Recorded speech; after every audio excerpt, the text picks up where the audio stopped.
प्रशांत किशोर, जिनकी बिहार विधानसभा चुनाव में खूब चर्चा हुई, लेकिन अब प्रशांत किशोर करेंगे क्या, इसे लेकर कई तरीके की खबरें निकलकर सामने आई। एक तो प्रशांत किशोर को लेकर यह कहा जा रहा है कि वो वापस चुनाव मैनेजमेंट में जुड़ने वाले, लेकिन जिन राज्यों से वो जुड़ रहे हैं उन राज्यों में चुनाव में अभी फिलहाल वक्त है।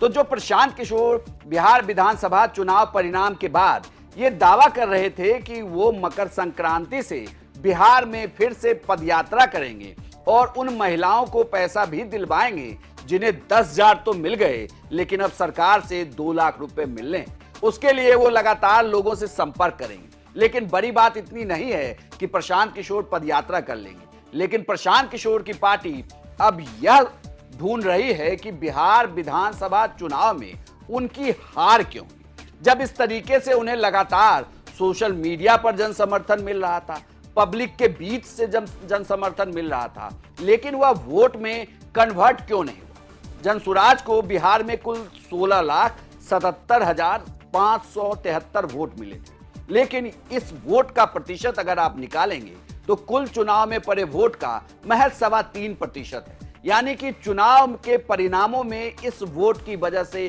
कहीं कोई उलटफेर देखने को नहीं मिलता है।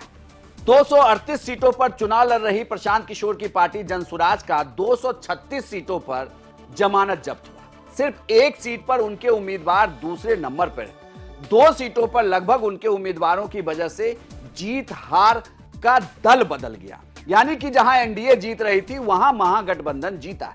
लेकिन बड़ी बात यह कि अब प्रशांत किशोर क्या करेंगे। प्रशांत किशोर फिलहाल दिल्ली में हैं, जहां वो अलग अलग प्रदेशों के नेताओं से मुलाकात कर रहे हैं। राजस्थान से लेकर साउथ इंडिया के अलग अलग पार्टियां के नेता उनसे मिल रहे हैं, बातचीत कर रहे हैं। यह कहा जा रहा है कि जहां जहां राजस्थान में वो तीसरे गठबंधन के विकल्प को तलाश सकते हैं और उसके लिए चुनाव कैंपेन कर सकते हैं, वहीं यह भी कहा जा रहा है कि वो साउथ में भी कुछ नेताओं के लिए चुनावी कैंपेन संभाल सकते हैं। लेकिन बड़ी बात यह कि जिस बिहार के लिए प्रशांत किशोर आए, जिस बिहार को बदलने की वो बार बार बात कर रहे हैं, उस बिहार को भला वो बदलेंगे कैसे, क्योंकि अभी भी अब अगले चुनाव में 5 साल का वक्त है। दरअसल ये कहा जा रहा है कि उनकी पार्टी जहां हार की समीक्षा के लिए अलग अलग जिलों में उन्होंने अलग अलग नेताओं को ये जिम्मेदारी दी है कि वो इस पर कार्यकर्ताओं से राय मशवरा करें और बताएं कि हार के पीछे की प्रमुख वजह क्या रही, और इसके लिए समय सीमा 15 जनवरी तक की तय की गई है। यानी कि 15 जनवरी तक ये नेता पार्टी को अपनी रिपोर्ट सौंपेंगे, जिसके बाद फिर पार्टी के टॉप लीडरशिप बैठकर यह हार की समीक्षा की फाइनल रिपोर्ट प्रशांत किशोर को सौंपेगी।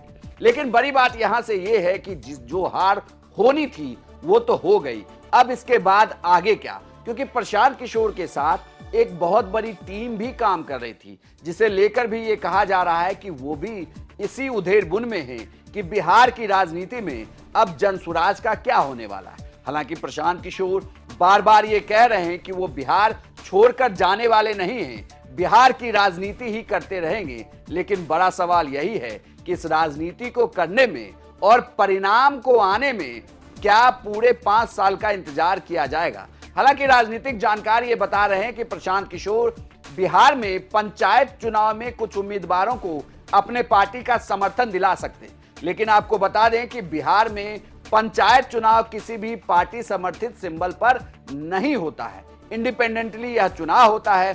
तो भले ही वो अपने उम्मीदवारों को उतारें, लेकिन उनका सिंबल अपना ही होगा, जिसे वो बाद में कह सकते हैं कि ये हमारे पार्टी के उम्मीदवार थे। लेकिन इसके लिए भी फिलहाल वक्त है। कुल मिलाकर देखा जाए तो प्रशांत किशोर की राजनीति पर सबकी नजर है, लेकिन बात अभी भी फंसी हुई है कि जो प्रशांत किशोर हर 5 साल में अपने काम से उब जाते हैं, तो क्या वो बिहार की राजनीति के लिए और 5 साल लंबा इंतजार करेंगे। आपकी क्या राय है, हमें कमेंट बॉक्स में लिखकर बताएं और बिहार की तमाम खबरों के लिए आप देखते रहिए सिर्फ बिहार तक।